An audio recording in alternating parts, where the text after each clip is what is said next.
Hi, my name is Craig Fraser, and this is Chris Arpin. And we're here in the beautiful studios of Createx Colors in East Granby, Connecticut, here to bring you yet another video and yet another cosplay video. Now, this one's very, very cool, near and dear to my heart, because one of my favorite episodes of the entire Marvel Universe, MCU as they call it, is Iron Man. The original Iron Man is still my favorite. I won't argue with it. It's my favorite. I don't care what anyone's objective opinion is. You can send all your emails to Craig Fraser. You Fraser can. Studios, Yeah, exactly. Do whatever you want to do with it. Now, for those of you that are nerds out there, this is not the Mark 1. This is not the Mark II. This is the, could be the Mark 4. Now, we're going to go Mark 3 on this one. I'll show you the difference on it. Now, the reason that I wanted to do this helmet was just because, for one thing, it's a freaking Iron Man helmet. That's cool. This is another design I got from Walter Casado out of Vegas, and his company over there does some amazing 3D print work, and we're going to have that in the credits, as well as I'll figure out, I can't remember, I wrote down somewhere, I'll find out who exactly was the designer on this one. But very nice work, and I wanted this to be a little bit different. In the previous videos that we've done with 3D print stuff, the Bo-Katan helmet and some of the other, the guns and the E5 blaster, those were all done with filament, different types of filament. This is an SLA print. This is one, Walter's got this bigger SLA printer. Now, if you wonder what SLA is, it's a liquid resin where instead of using an extruder that actually builds up the design with filament, it actually grows out of a tank of resin using LED lights to actually fuse the resin itself, UV fusing as it grows out of the tank of resin. Now, the benefits of it, much stronger in many cases. It also is UV cured, but what's got is that there is very, very little build lines you'll see. It's very, very detailed already. It doesn't, I mean, this right here, it's got a couple of little body work that Walter did, just probably, these were some inclusions that happened in the print process, which happens, it's no big deal, but the level of detail you get with SLA is amazing. Super clean. And this basically, the front mask comes off. You could build a structure that actually would, they make it as a kit where this actually comes off. This is going to be just display only. Now, the lenses for this is what's really cool, is they're 3D printed also. The advantage of SLA is you can print lenses. Now, these still have their bri structures on them. These weren't printed this way. These are actually printed. They grew out of the tank, liquid resin, and we can polish these up. These are the lenses. These are the frames for the lenses. And what makes this the Mark III is right in this area right here on the jaw where this part comes in. These little pieces here are done blue tinted. They're actually glued in right in there. So it's got a little bit of a blue tint on these, and you add these in for the Mark III. So we're going to be going ahead and doing that, creating this Mark III helmet. There's very little work you have to do on this. No. What do you think? And I mean, I'm thinking maybe clean up, making sure, because I can feel that a little bit, making sure it's all nice and pretty. Yeah, we'll go, because it is so smooth already, this is going to kind of stick out like a sore thumb if it is a little. We're just going to do a little bit of finished body work over there. Maybe we could even just spot prime it with a little bit of... Or maybe use that 1K stuff, the spot putty, and fix that. It's an air dry putty. It goes on real, it sounds like balsa wood. Oh, yeah, it's crazy, And then I recommend, I think we should hit it all with a 4050. 4050, that's our go-to. 4050 UVLS is a phenomenal adhesion motor and base clear for any of these parts. You're working SLA or filament 3D prints, and I recommend it to anyone. Now, another kind of cool note here is we're going to be mixing the colors up. We don't have to worry about color matching. By going off of a photograph, we're going to be color matching out of the colors being used, because Createx Colors is the one making the colors for Iron Man for the attraction at the park. So we already have the color codes here. It's already been approved. So we've got the right colors without having to really worry too hard about which picture we're using is correct. So this is going to be the classic hot rod red and gold. And gold, or it was like a gold titanium, I think it was supposedly in the movie what they called it. I didn't want to make it look too ostentatious. And that's really it. Very, very simple. We're not going to go brushed on this one. We're going to go really just simple, clean, but we're going to go satin finish. So the final clear on this will be the 4051, which is the satin UVLS clear. And that's going to go over, give a little bit of a shine, but not a gloss shine. That's what we kind of want on this. And then the hot rod red will really stand out. And then we'll have these instead. So basically it's going to be a great display piece. Maybe put a little bit of a light inside so we can get like a gold glow coming through the lenses and on even the side lenses on the side there. So I think that's about it. Just going to let you do the finish work on this, and by the time we come back, you'll have the UVLS on it, and we'll be ready to start painting. Spraying. Yeah, cool. See you guys. Okie dokie. You've been working to get this all nice and pretty and smooth. Tell us a little about something what you did to the Iron Man helmet. Night and day. We did just a little bit of imperfections. We saw, like we talked about before, there were a couple little spots that had a little bit of body filler. We just kind of went over those, make sure they're nice and smooth. This is going to be a little bit shiny, so we want to make sure that there's no chop to it. Same thing, just a little bit of 1K spot putty, air dries, goes on real nice and easy, sands like butter. And what'd you sand that with, about 400? Yeah, it was like 320 just to knock the edges off, and 400. So I mean, sands like super, super easy. It's easy to work with. Just went ahead and made sure all the edges are nice. Anything that came out of the extra print little doodads on the corners and everything, made sure those are nice and smooth, everything fits nice, and that's well, it. You can see, again, thank you to Walter Codicito for this print that I believe this came out of Thing Designs as the original program for it, but Walter out of Vegas did this with his company. It's SLA print. They're already in really nice condition, but the fact that there's no bodywork on, I'd say 80%, it was just a couple of areas that may have been print damage. So came out great. Now with this, with the Iron Man helmet, we're mimicking the colors used that basically Disney has worked with Createx on developing. And so this is a multi-stage. This is actually a 3-stage color that's going on this. The visor's a 2-stage. We're going to do, the entire thing's going to be base coated gloss black. And then what we're going to use is we're going to use the Createx's gold plating, which is like the gold version of 4011 aluminum, and we're going to use that for the main faceplate. And this is going to be the Mark III. Now the Mark III basically just has 2 real colors on it with a little bit of black and some color on the sides here. So the majority of this helmet, like this part here, is all going to be red. Now the red, when you first look at it, has an anodized look to it, and it's actually gloss black with the 4011 put on top of that, and then I believe it's up to, was it 4 or 5 different colors? It was like literally four colors mixed together of Createx to get the exact hot rod red color that is on the actual Iron Man that mimicked, Stark's hot rod in his garage, if you watch the movie.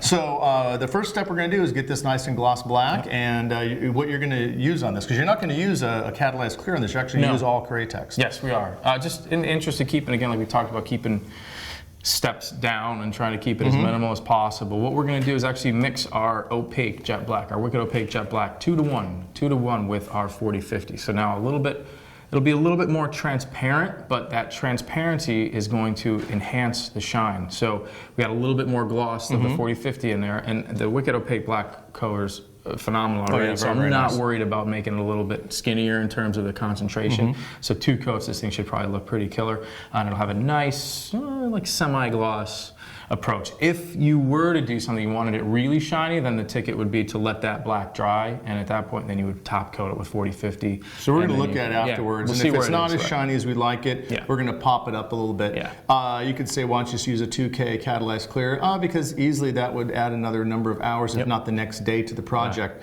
In this situation, I don't think we need it. I think it'll be just fine with it. We're not going with a highly, highly reflective like chrome look. We're going with a reflective anodized look, which I think the semi-gloss will work great on. So I'm going to go ahead and let you get to this and spray it out. And then the next step is going to be either us putting another coat of 4050 on it to add some gloss, or we're going to go right in, and I believe it's going to be the red or the gold we're going to do after that. So I'm going to get out of here and let you paint. All right.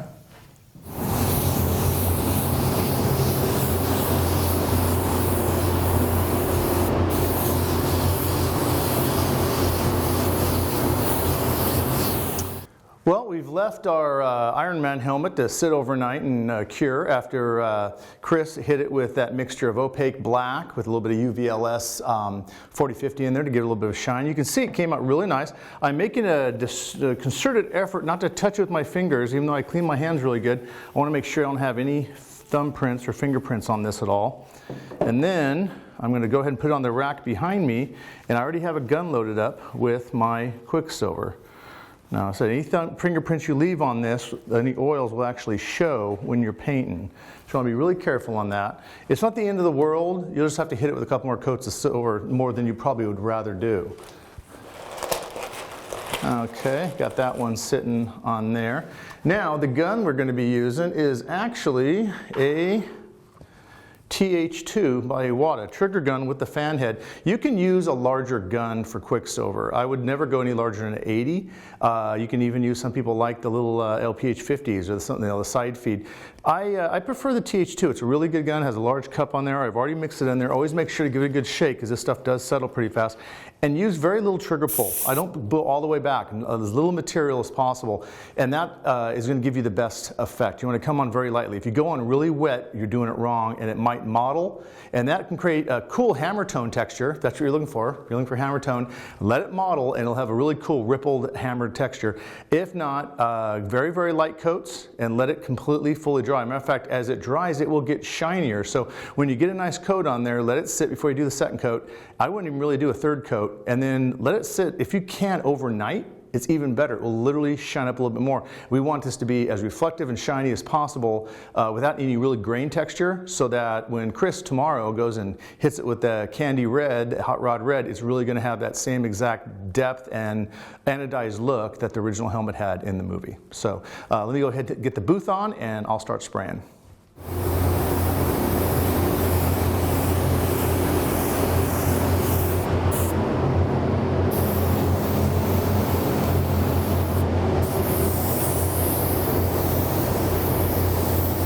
All right, guys, welcome back. And unfortunately, Craig had to hop on a plane and head back to California, so he left me in charge of finishing up this project. So we have a gloss black base for this portion of the Iron Man helmet, and that's the perfect ground coat for the application of the gold. And for this particular look, to get that metal anodized look, we are going to use our Wicked Gold Chrome.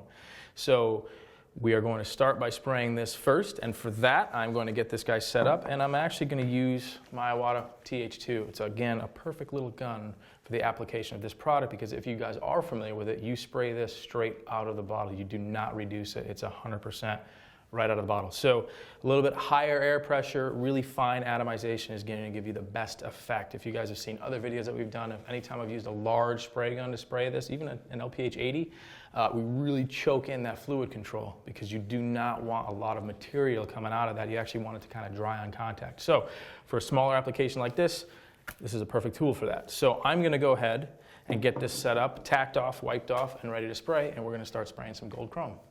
Hi guys, welcome back. The booth is running. We've got good air movement, and this is all tacked off, ready to spray, and you guys are going to see exactly what it is I'm talking about. A little bit higher air pressure. I'm spraying right around 45 psi, and we're going to do really, really nice, fast, light, even coats. The key to getting this to work correctly is those light coats to kind of get that reflection. If you over apply this, if you over wet it, it's just going to look like metallic gold, and that's not what we want to do. So you guys can see exactly what it is I'm talking about.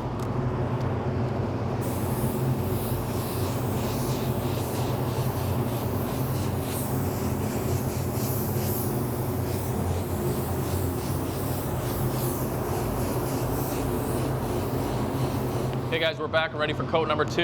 And again, you guys can see I put it on really, really light, and the key for getting this to work, much like all of our paints, is very, very dry between coats. You got to be able to touch this, otherwise it's just like I said, it's going to wet out and it's not going to look right. So this is coat number 2.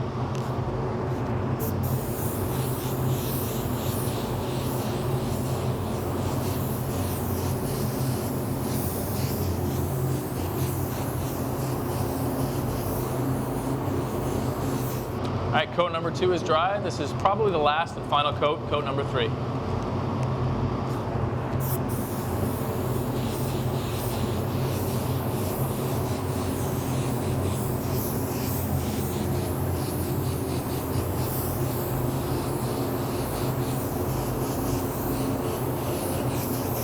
Okay guys, welcome back. We are all done spraying our gold chrome. We did a little switcheroo, and now we have our Quicksilver that we're going to use as the base for the red of Iron Man. So that is all set and ready to go. That was already dry when Craig finished that off, so that is perfectly ready to go. And if one of the things you might want to think about when you're doing this is the chrome and our gold. You want to wait at least 24 hours before you clear it.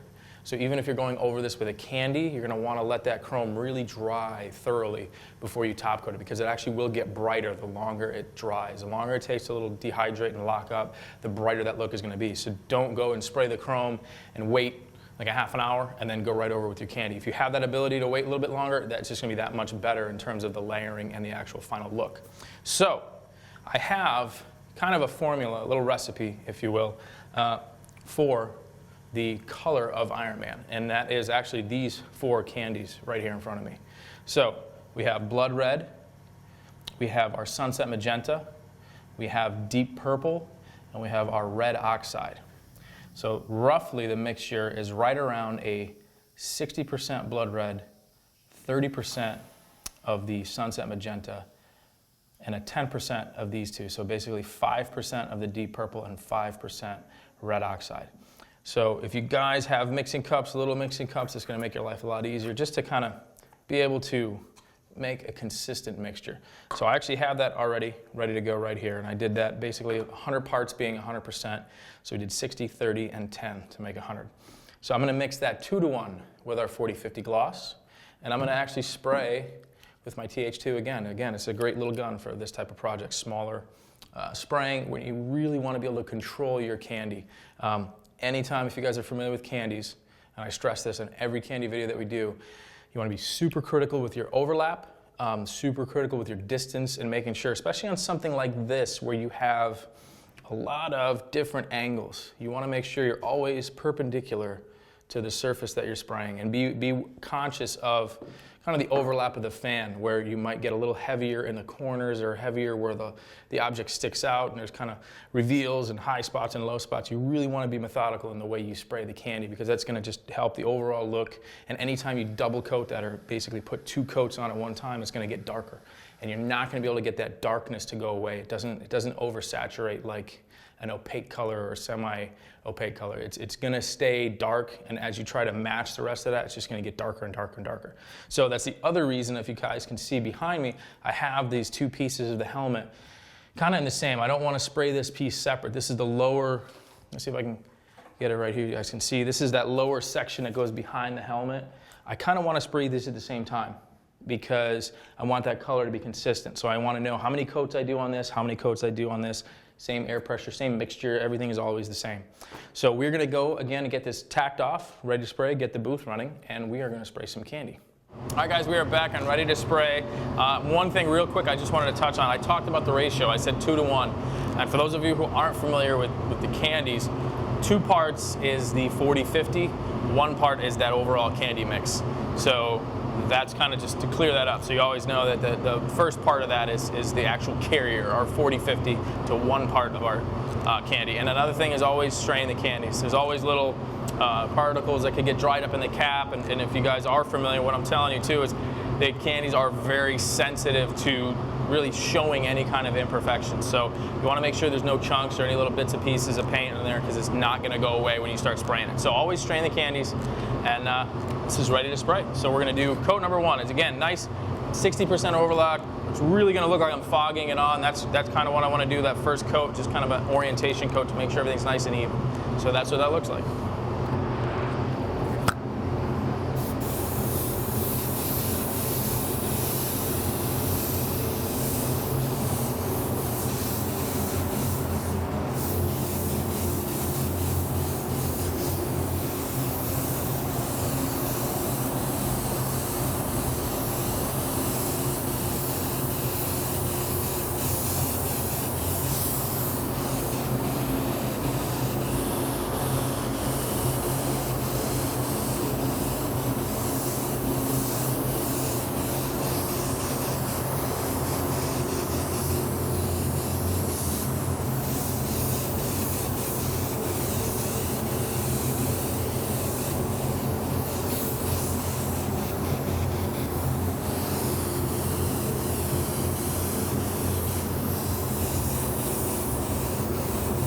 Okay guys, we're back. Coat number 1 is dry, and this is coat number 2.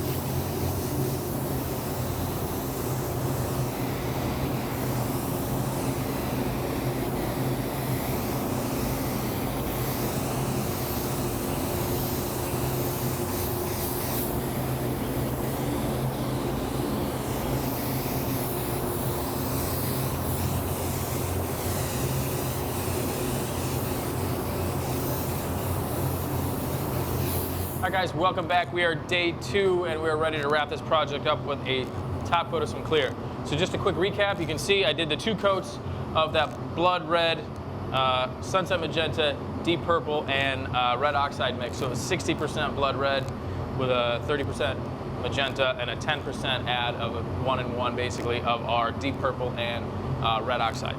So that looks really good. It was mixed 2-to-1 with our 40-50, so I did 2 coats really. I kind of went back and just kind of wisped down the edges just to make sure everything was even. There's a lot of reveals and edges, and you always want to make sure that that stuff is nice and covered and even. So that's only 2 coats, so it got this there really, really quick over that Quicksilver. And this is the gold chrome. So gold chrome over our black, our AutoBorne Sealer Black, and we put 40-50 over that so it'd be shiny. So that's the key. The Quicksilver and the gold chrome look very, their finish is enhanced over a glossy surface. So the glossier, the flatter, the cleaner that black is, the more reflective and the deeper that is going to look. So always, keep that in mind if that's something you're spraying. We waited till today to do this, obviously let the candy dry, but the gold chrome and the Quicksilver actually fare much better if you let them dry at least 24 hours. A lot of times, even 2 days, you can actually see a massive visual difference in the brightness of that effect as it dries. So we are all tacked off, ready to spray. I'm going to hit this with a 2K clear. It's going to give us the best overall gloss, really, without having to kind of polish everything. So this is actually a product that we've been using quite a bit here now. This is a product from American Icon. It's our American Icon Clear. It's a 2-to-1 mix. I'm using my LPH 80 for that, right at 15 PSI with a 1.2. This is an E4 tip. I'm going to do 2 coats on this, and I'm going to start cleaning it right now. You guys can see what that looks like.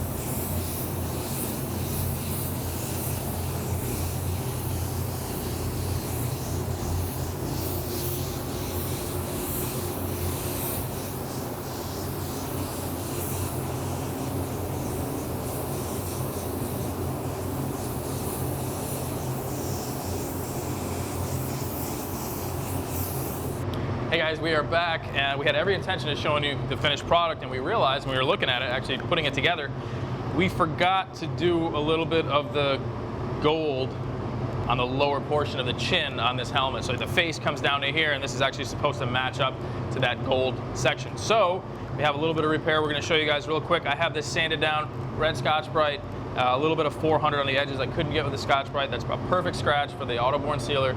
I did the same thing I did when we sprayed it earlier to mix it, so it's a little bit of a gloss black. We mixed that with our 40-50, and I'm going to put a couple coats on to cover this red, let that dry, and we'll come back and do our gold. So this is the repair.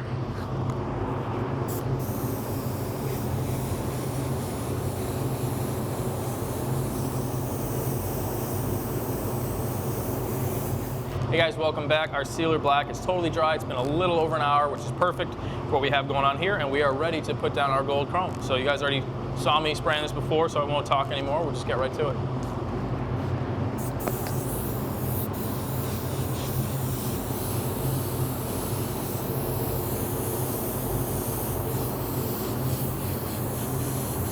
All right guys, we are back.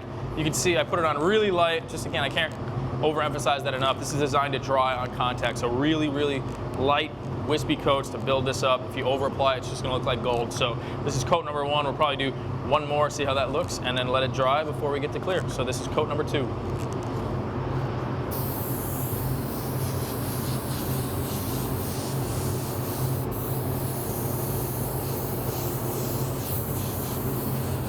Hey guys, welcome back. I went ahead and untaped the gold. The gold is totally dry, and I just want to take a quick second before I put some clear on here to explain why you're seeing this and not the tape right here. I opted to do this only because of 2 reasons. I wanted it to be a little bit cleaner and a nice transition into the existing clear, and 2, I kind of goes with the first step in terms of not leaving a massive edge right here. So you guys saw we had it taped off right where this gold is, and I did 2 coats of AutoBorne Black, and then I did 3 coats of the the gold chrome, not that it goes on super heavy, but you're always going to have kind of a line, you know, you're always going to have an edge. So rather than go clear, 2 coats of clear on top of that and really have a thick edge, I opted to kind of come back, and I'd already pre-scuffed this beforehand and taped off kind of at a reveal or a line that's kind of matched, you know, it's part of the structure of the helmet, so I have a nice, easy way to have a clean break. So what I'll do is I'll come in and do 1 coat of clear and just kind of come over to here, and then my 2nd coat of clear, I'll go right to the edge here where I have this tape rolled, and then I'll pull that off while it's still wet, and that'll allow the clear to kind of just nice and easy relax over the edge. I got a hard line right here and a hard line right here, and this is back taped. So when you back tape something, it's actually what you're doing is taking the tape, and if this was my line, instead of sticking it on the line like this, what I did was I go right up to the line like this, and you kind of just fold it back. So it leaves a nice, soft, kind of a blended area that won't have a super, super hard line. So when you pull that off, it relaxes nice, and it's a nice, clean transition. You can probably maybe just not even buff it. You could rub it by hand just to make that. And for those of you who are going to ask or send questions in, this is not painter's tape. It looks like painter's tape. This is actually a new product that we just got from our distributor, one of the guys that we buy a lot of our materials from, that's Kemperly, and they have a new performance tape, so they have it, and I gave it a go on this. So this is not painter's tape like the 3M stuff you see at Home Depot. This is actually designed for painting like this, not painting like with a roller. So I'm gonna go ahead and get this all cleared and finished, and we'll get it untaped and show you guys the finished product. All right, guys, we are back, and we got this guy all mocked up, kind of fitted together for the finished product, and that pretty much wraps this up. So I'm gonna quickly review what it was that we did and the products that we used while we zoom in a little bit and get you guys a better look at exactly what this helmet looks like. This was 3D print composite. So we went over all of these parts with our AutoBorne sealer. If you have something kind of questionable, if you think it's maybe a little slicker or a little different kind of plastic, another great option is a coat of our 4050. That's going to go right over it, and then you can build your color over the top of that. So we did Sealer Black over this whole helmet, and that's a great base for our Quicksilver and our Gold Chrome. So the back of this helmet was Quicksilver, and obviously the face is our Gold Chrome. So over the top of that Quicksilver, we had a little candy blend, a mix of kind of our take on what the Iron Man color is, and it's basically blood red with a little bit of sunset magenta to offset that orange tone, and a little bit of deep purple and some red oxide. So it just kind of shows you what you can achieve, what you can accomplish to really get a rich, kind of a more burgundy, deep red color here. So again, a Candy 2.0 mixed with 4050, and we top coated this with a gloss clear coat, a 2K. So for that, we actually chose a product I've been using quite a bit lately, some stuff from our friends over at American Icon Finishes, and that's their C800 clear coat. So 2 coats of that over the top of this to kind of seal this up and lock everything in. And the gloss over a paint is phenomenal. It's a product I've been playing quite a bit lately, and we're really happy with it, and I don't have a problem recommending that. So that is pretty much the end of this video. So for Craig Fraser Studios and Craig Fraser, I'm Chris Arpin of Createx Colors, and we will see you guys next time.